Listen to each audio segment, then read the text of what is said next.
क्या जसप्रीत बुमराह, मोहम्मद शमी, हार्दिक पांड्या और रविंद्र जडेजा जो 4 विनर हैं पहला ओडीआई में, उनका कमी खला है? क्या बारिश की वजह से इंडिया पहला ओडीआई मैच हार गया? सब कुछ इस वीडियो में बताएंगे। पिछली वीडियो में मैंने आपको बताया था कि कौन सी टीम जीतेगा, और देखो ऑस्ट्रेलिया की टीम बड़े विनर खिलाड़ी नहीं है, फिर भी वो पहला मैच जीत गया।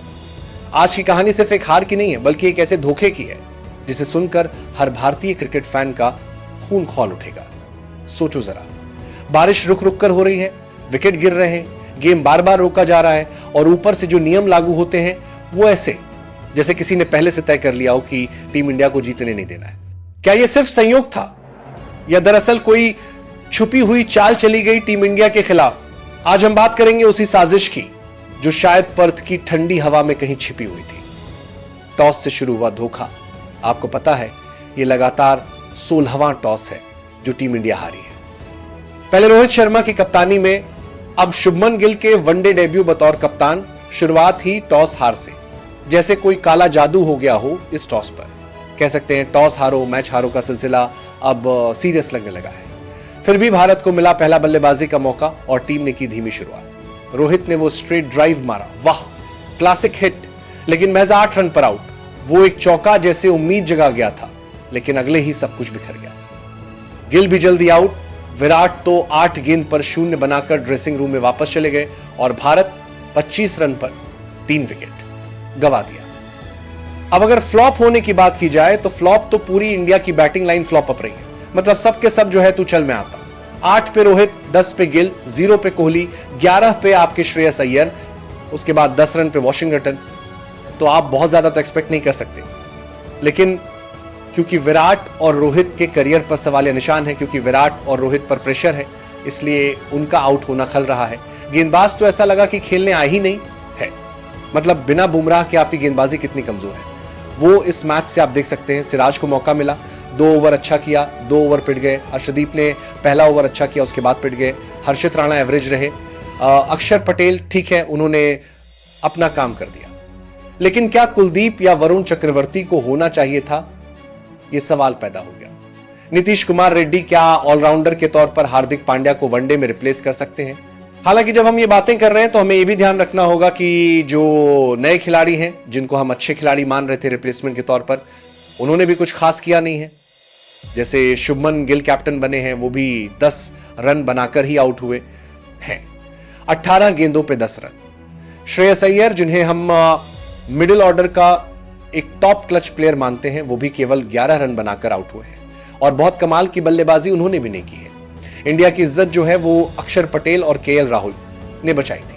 अक्षर पटेल ने 38 गेंदों पर 31 रन और राहुल ने 31 गेंदों पर 38 रन। इन्हीं दोनों ने थोड़ी इज्जत बचाई थी। अदरवाइज हमारी कहानी खत्म हो गई थी, और रेड्डी ने आखिरी में 2 मार दिए थे, जिसकी वजह से हम 136 पहुंचे थे। हालांकि डकवर्थ लुईस नियम को लेकर भी सवाल उठ रहे थे कि भाई साहब क्या ये सही है, कितना सही है, क्या है, कैसे है। बट जो भी है, ऑस्ट्रेलिया ने 7 विकेट से मैच जीता है। मैच मार्श इस मैच के हीरो आप कह सकते हैं, और 46 रन उनके रहे। जोश फिलिप ने अच्छी बल्लेबाजी की। जोश इंग्लिश की जगह जोश फिलिप आए थे और उन्होंने भी अच्छी बल्लेबाजी की। फिर मैट रनशो आए, उन्होंने भी अच्छी बल्लेबाजी की। ओवरऑल ऑस्ट्रेलिया टीम जो थी इंडिया से काफी ज्यादा बेहतर थी। बॉलिंग में Hazlewood was top notch, 7 over 2, maiden 20 run, 2 wicket, and Mitchell Starc 6 over 21, 1 maiden 22 run, 1 wicket. I think ये फर्क था दोनों टीमों के बीच में। ये बहुत बड़ा फर्क था ये एक्सपीरियंस। बिना बुमराह और शमी के गैर मौजूदगी में इंडिया क्या अच्छा कर पाएगी, ये देखने वाली कहानी है, क्योंकि शमी को आपने बाहर बिठा रखा है और आपकी बॉलिंग जो है वो बहुत कमजोर है, बहुत कमजोर है। आपके जो प्लेयर अभी आपके डगआउट में भी है, जैसे प्रसिद्ध कृष्णा आपके पास हैं, आप उनको खिला सकते थे, बट अगेन वही कहानी है। कुलदीप आपके पास है, आप उनको खिला सकते थे सुंदर की जगह, वो देखने वाली बात है। जायसवाल इज अनदर मैन जो बेंच पर है, हालांकि खिलाओ कहां पर, जगह आपकी टीम में है नहीं। सो जो भी है, जितनी भी टीम है, ओवरऑल कहानी यही है कि इंडिया इस मैच में स्ट्रगल करती नजर आई है। अब चलिए बात करते पूरे मुद्दे को जो सभी को इंतजार था। बारिश का नियम क्या था, तभी आसमान रो पड़ा, सच लिटरल में बारिश शुरू। बारिश और बीबीसी के जैसे ब्रेक ब्रेक ब्रेक, बारिश रुकती, खेल शुरू होता, फिर रुकती।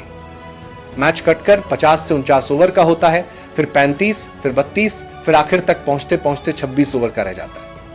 अब बताओ, जब इतनी बार गेम रुक रुक कर चलेगा तो बल्लेबाज का टेम्परामेंट कैसे टिकेगा? हर बार नया बॉलर, नई गेंद, नया माहौल। हर बार बारिश के बाद मैदान ठंडा, हवा नमी से भरी और गेंद में ऐसा स्विंग की बल्लेबाज बस बचने की कोशिश करता रह जाए। यह पर्थ था जहां आमतौर पर गर्मी में खिलाड़ी झुलसते हैं, वहां इस बार खिलाड़ियों को स्वेटर पहननी पड़ी। कितना अजीब है ना। अक्टूबर में ऑस्ट्रेलिया का यह हाल, कुछ गड़बड़ तो थी। हजलवुड का वो एक्स्ट्रा ओवर। अब आते हैं सबसे विवादित हिस्से पर, जोश हजलवुड का 7वां ओवर। नियम के मुताबिक 26 ओवर के मैच में 4 बॉलर 5 ओवर और 1 बॉलर 6 ओवर डाल सकता है। लेकिन ऑस्ट्रेलिया ने क्या किया? मिक्सचर फिक्चर कर दी।